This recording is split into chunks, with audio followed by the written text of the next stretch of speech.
Hozirda Telegram Messengerda zararli APK ilovalari keng tarqalmoqda. Bayramga taklifnoma, sening rasmlaring, sudga chaqiruv xati kabi qiziqarli mavzudagi kelgan APK ilovalari.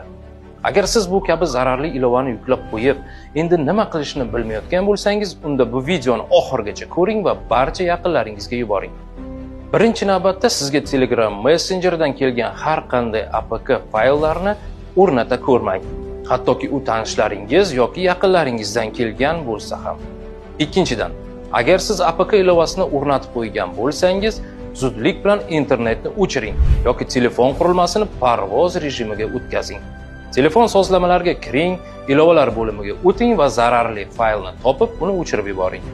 Agar buni bajara olmasangiz, ikkinchi usuldan foydalaning.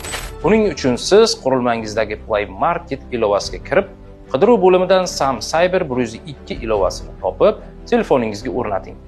Shundan so'ng ilovaga kirib, asosiy oynaning pastki qismida joylashgan ilovalarni tekshirish tugmasini bosing.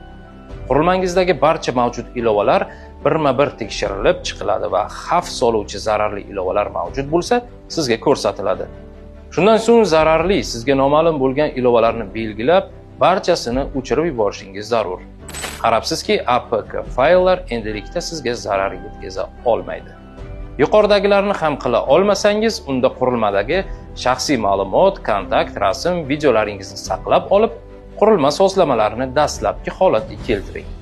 Agar siz foydalanilmaydigan ilovalardan yoki sizning ishtirokingizsiz to'lov ilovalaridan SMS xabarnomalar kelayotgan bo'lsa, zudlik bilan bank plastik kartangizni SMS xizmatini o'chiring.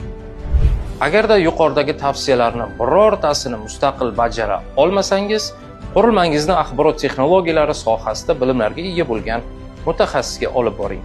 Ushbu videoni yaqinlaringizga ham jo'natib qo'yishni unutmang.